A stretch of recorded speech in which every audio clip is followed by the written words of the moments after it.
am here with Caroline Williams. She has been in Texas Chainsaw Massacre 2 and is the 30th anniversary. How are you doing? I am doing wonderfully, thank you. And are you having a good time at Comic-Con? Like, this is a big thing right now because it's been 30 years since the movie came out. Well, and not only that, I'm appearing in Sharknado 4. Oh, yeah. Anthony C. Ferrante decided to mash up my role in Chainsaw 2 into the Sharknado franchise. Because, I mean, let's face it, chainsaws are an essential part of fighting Sharknado. Yes. Who's going to do that better than Stretch? That's true. That's Yeah. true. I'm excited for actually the Sharknado 4. I've been like whole craze on that. I've been watching all of them, and now you're gonna be in it. They've been getting like so many good actors to join that. Like every time it's like a surprise, like who's gonna be in it. Like they announce some, but not all. So you're like, oh hey, they're in that. That's pretty cool. Exactly. So tell us about Texas Chainsaw Massacre 2. Like, what was the experience about that? It's like that movie's so huge. You know, it was the follow-up to Tobe Hooper's original, and it was 13 years later. So we had he had a considerable challenge to try to attract an audience to a sequel before sequels were popular. And what he decided to do, instead of a serious, almost cinema verite style, he decided to sort of send up and satirize the first film. And we all played it very straight in the film. But what I loved about my role, besides being the lead in the film, I got to do a lot of action. It was a real action adventure for me. And I got to run and jump and play, be in these incredible sets. I got to fist fight. I got to wield the chainsaw. I got to do a lot of things that girls in the 80s were not necessarily doing. Yeah. So you're pretty like a strong lead female in the film. The Final Girls. Yeah. You know those Final Girls. The same year that I debuted as a Final Girl, Ripley from Aliens debuted as a Final Girl. Laurie Strode, played by Jamie Lee Curtis in Halloween. That was sort of the birth of the Final Girl movement in films. Instead of having a naked young girl running through the forest falling down, they thought, what would happen if she kept her clothes on and actually fought back? Right? And was thinking the whole time. And why are they always naked? Why are they always naked? It brought in women to the audience because, as Tobe Hooper has famously said, horror films are just westerns in the present day. Yeah. It's about the battle between good and evil. Women have to engage that battle too, not just men. And sometimes together, it makes a much more interesting story. So I felt really good about being a part of that. Of course, at the time that we were making it, I didn't know that that was what was happening. Yeah. I didn't know I was a part of that. Only the passage of time can demonstrate the power of a role like that. Yeah. And how did you get into Texas Chainsaw Massacre? You just heard about it, you went to audition, or someone told you? You know, that's a very famous audition story. My agent had given me a call, said the role was available, I was going to go read, and all I had in my hand for the pages were the physical action and 2 lines. There was not really any dialogue. And I thought to myself, hey, they want to see action. They want to see somebody who's physical and athletic and can really make this movie move. And as I sat outside, hearing all the other actresses go in, go out, go in, go out, I thought, that's not what they want. So I went to the end of the hallway and I ran screaming into the casting room. I pulled the chairs out from under Tobe Hooper and Kit Carson. I piled the chairs up in front of the door, and then I backed away to a corner saying, they live on fear, they live on fear. Because that was the action in the script. It's that famous ice house scene when Leatherface is pursuing her down that hallway. And I knew I'd made a very strong impression. And by that evening, I had won the role.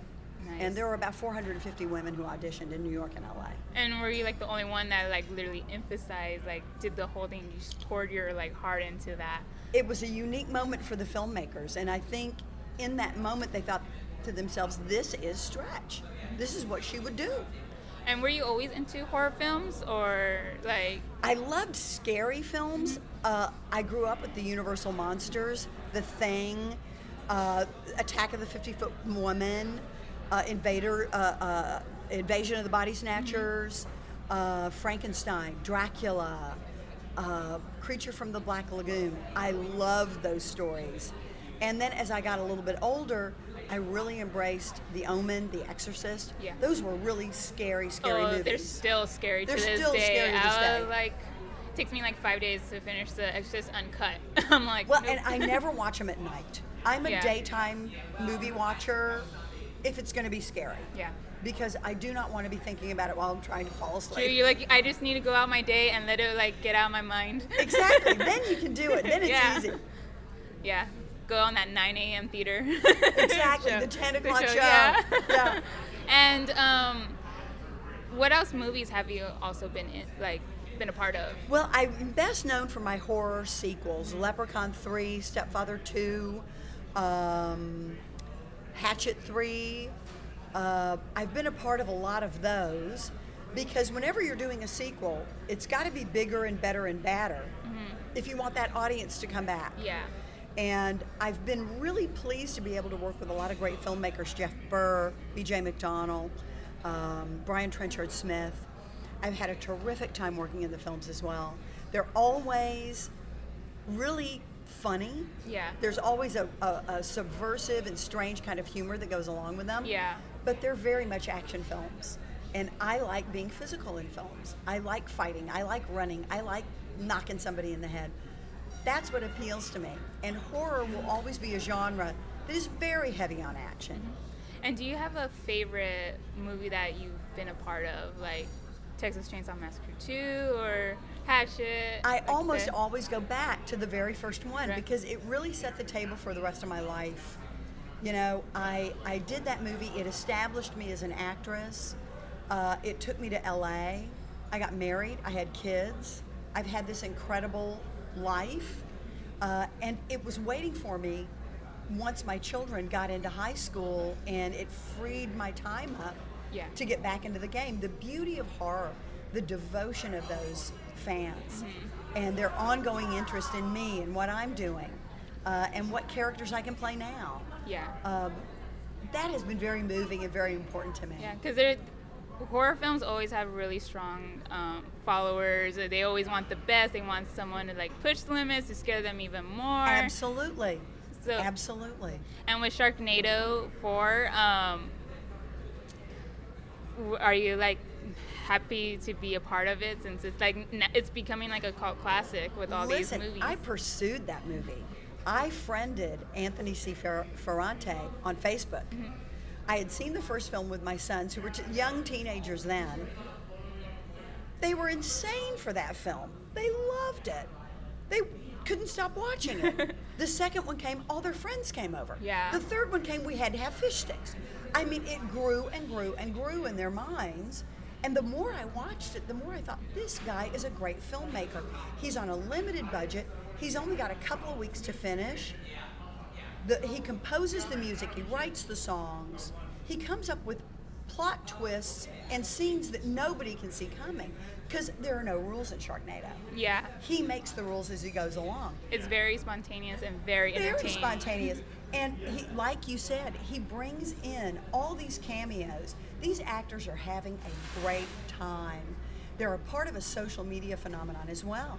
Because from the first film, they live tweeted that red carpet from that first film. Oh, and really? It's always been a social media phenomenon. The audience is a part of the film from the very first moment that it hits the screen. So I thought that's a fascinating thing too. The experience I've had at conventions with fans has been so rewarding and so ongoing, and it's been such a wonderful thing. I want that to continue. Yeah. I want to continue being a part of that. I know. It's like all these new ideas, the different areas they have filmed, and this one is like located in It's Vegas, amazing. right? They start in Texas and they end up in Vegas. But he manages to mash up a lot of horror elements and characters and scenarios that the audience is not expecting. But since SyFy does draw a pretty heavy horror audience, it's going to be really rewarding for those fans to see these references put together with such love and such fun. It's going to be a lot of fun. It like when I watch them, it looks like everyone's having a blast. They're like, I want to be in part of something like this. Everybody, like, my cab driver wants to be in the movie. It's like, I'll just be amazing. an extra in the background. I just want to be in it and have fun. Exactly. And what else? Are there any other projects you're working on? I've got a movie coming out end of August. It's going to have its premiere and its red carpet at Fright Fest UK. Really? It's called Blood Feast. Blood Feast. It is a remake of Herschel Gordon Lewis's 1963 classic. This is an international film. It's got an international cast.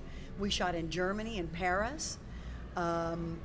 It has been rewritten and expanded on only slightly. We wanted to keep the truth of Herschel Gordon Lewis's principal film intact.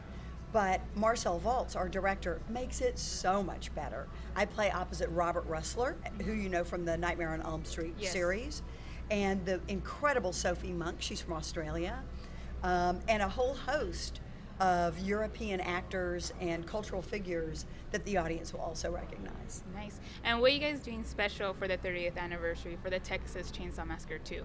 We're going to have a red carpet 35 millimeter screening at Grauman's Chinese Theater. I think it's August 22nd. And we're hoping that fans will turn out for that, for the 30th anniversary. I've never been to the Chinese Grauman Theater. My parents said, you need to go. I'm like, I know, but it's one of the premier movie palaces. It was built in the late 20s. But the thing I'm looking forward to right now is the red carpet premiere at the Stratosphere Hotel, Las Vegas. July 31st, we're going to be live tweeting. Oh, nice. You can find me on Twitter at Willie Caroline. Willie Caroline. WILLICAROLINE. And on Instagram, Willie Caroline, spelled the very same way. Nice. And are you looking forward to anything here at Comic-Con, or is there anything you want to see? I'm a part of the Sharknado family and the SyFy family, and I'm so excited to be a part of this promotional push, putting this movie out there. Nice. All right. It was great talking to you. I hope you have a great day. To you. Thank you. And I'm looking forward for Sharknado 4, and then also your movie that's coming out end of August, Blood Feast. Blood Feast. All right. You will love it. All right. Looking forward to it. It's crazy fun.